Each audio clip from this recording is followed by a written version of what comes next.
5.5 WBIF and Storm Track 93.5 WBIE, the Valley's hit music station. Now it's time for In the Zone, the Wabash Valley's football show, sponsored by Storm Track Media Incorporated. Now from Sports 10, WTHI-TV, here is Aaron Peters. It's time for In the Zone with Aaron Peters. Hello and welcome to In the Zone. The 2025 Indiana High School football season is finally here as schools across the Wabash Valley kicked off their new season tonight. And Sports 10 is bringing you the action from 7 games. We start over at Terre Haute North where the Patriots welcome the Northview Knights to town as the Patriots officially kicked off the Coach Edwards era. The Knights entered tonight hoping to win their 5th straight season opener against the Patriots. And how about this to start the Coach Edwards era at Terre Haute North? The Patriots kick it off for the opening kickoff, and then once the Knights recover, the Patriots are going to force a fumble. They're going to fall on the fumble, setting up the offense nicely. Northview would stop the Patriots, leading to Colton Bath rolling left, finding Avery Perry, who makes the catch along the sidelines.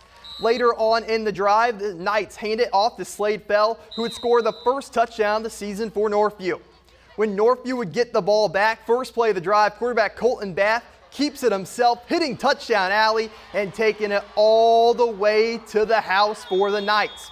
Terre Haute North now on offense. QB Jarrett Cottrell rolls out, and he's going to find his man Caden McGrew, who makes the catch, takes the hit out of bounds for a Patriots first down. But when Northview would get the ball back, guess who keeps it again and takes it all the way to the house? It's Colton Bath once again, helping the Knights beat the Patriots tonight 42-7. On the south side, the Braves welcome Plainfield for the start of the Coach Barrett era. Wetzel at QB dropping back, finding his man Armani Suggs, who makes the leaping grab for the Braves. When the Quakers get the ball, they hand it off to Luke Starnes, who refuses to go down, taking blow after blow before breaking this play free and taking it all the way to the end zone for the first touchdown in this ball game. On the ensuing kickoff, Plainfield kicks it to Armani Suggs, and that's going to be a mistake, folks, as we see here. Suggs takes it. He's going to spin off 2 tackles. How about 2 more tackles then before finally getting taken down by Plainfield? But when Plainfield will get the ball back, they go back to Starnes. This time on the screen pass and different play, but same result as Plainfield would beat Terre Haute South 31-7. And over in West T, the Vikings welcome the Wildcats to start the Coach Miller era tonight. West Vigo on offense, quarterback Reese Wilbur drops back, finding Landon Fields, who catches the ball over his head before picking up a few more yards for the Vikings. Vikings still with the ball, running the double handoff, a little bit of trickery to Connor Wallace, who hits the sideline for a nice chunk of yards for West Vigo. West Vigo once again driving down the field, trying to go back to the passing game, but South Vermilion's Braxton Idlewind jumps the pass for the interception, taking it the other way, setting up the offense nicely. On offense, the Wildcats hand it to Christian Peace, who wants nothing but peace, and he takes this one all the way to the house, running through that West Vigo defense. This game would end up being a thriller with the Wildcats picking up win number 1, beating the Vikings 20-19. The Panthers of Riverton Park hosted the Cloverdale Clovers tonight as well. RP on offense, handing it off to Derek Collum, who breaks a couple tackles before finally getting pushed out of bounds by Cloverdale. The Clovers now attacking. Quarterback Landon Duncan is going to find his receiver Evan Mann, who gets dragged down by his jersey, but not before gaining a few yards after the catch. Duncan dropping back again for the Clovers, rolling to his left, finding Marcus Boyd, but he gets blasted by the Panthers' Jackson Weil. RP now close to the goal line, going back to Collum, who finds the end zone. Collum would finish with 3 touchdowns to help the Riverton Park Panthers beat Cloverdale 33-13. And when we come back, we'll take a trip down US 41 as the Sullivan Golden Arrows and the North Central Thunderbirds both open their seasons at home, and we'll see action from the Putnam County rivalry game as North Putnam hosted the South Putnam Eagles.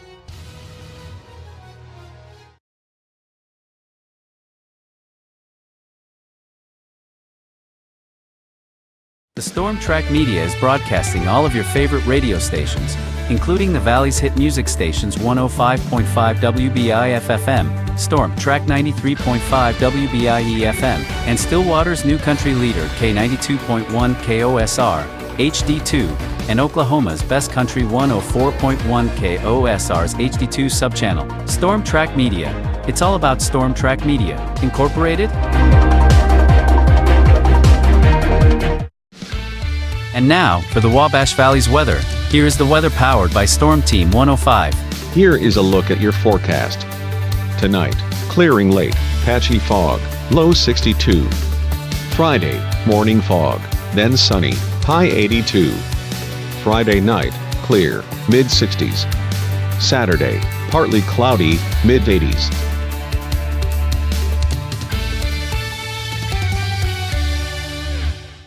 We know weather is the top priority for you. At WBIF and WBIE, it's a top priority for us too. That's why we partnered with Storm Team 105 to bring you your local forecast. Count on Storm Team 105 to deliver the outlook you need. Get your local forecast day or night, on the air, or online on the Wabash Valley Radio website at tinyurl.com/Wabash Valley Radio, anytime. Your local forecast, powered by Storm Team 105 on 105.5 WBIF and Storm Track 93.5 WBIE.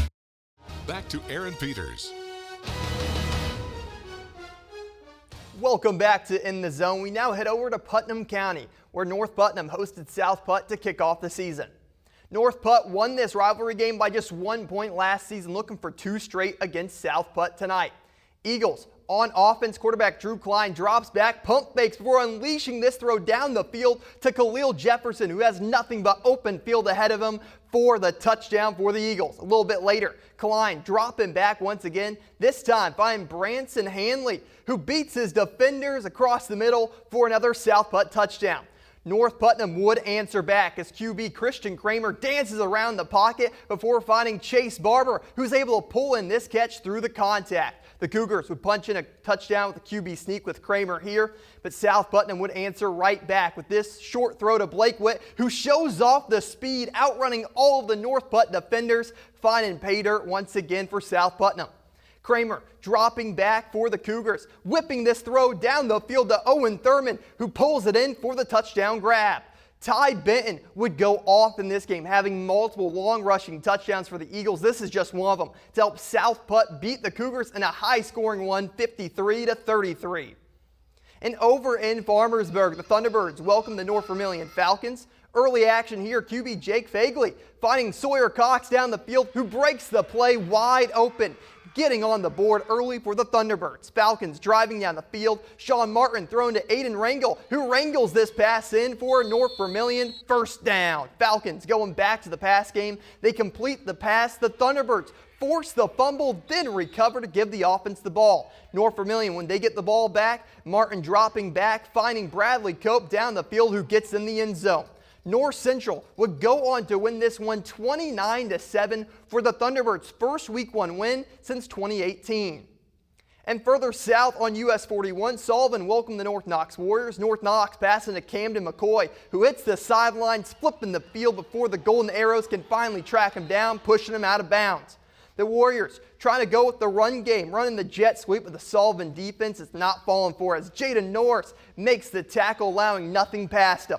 North Knox looking to pass again, but how about Ethan Garrett down the field making the leaping interception to give the Arrows the ball back. And Sullivan's offense would thank Garrett as Blake Freitenker finds Zane Caitlin in the end zone, who makes the grab. The Warriors would answer back as QB Cooper Lindbergh rolls out, finding guess who? Camden McCoy again for a big gain. Sullivan, though, would end up winning this one big, 42-7. And that's a wrap on In the Zone Week 1. What a great week we had. Streaks continued and some streaks broke. Sports Hit will be back next Friday for Week 2 action. Until then, though, thank you all for watching and have a great night. Broadcasting from the Storm Track Media Studios in Sullivan, this is the Valley's hit music station, 105.5 WBIF and Storm Track 93.5 WBIE.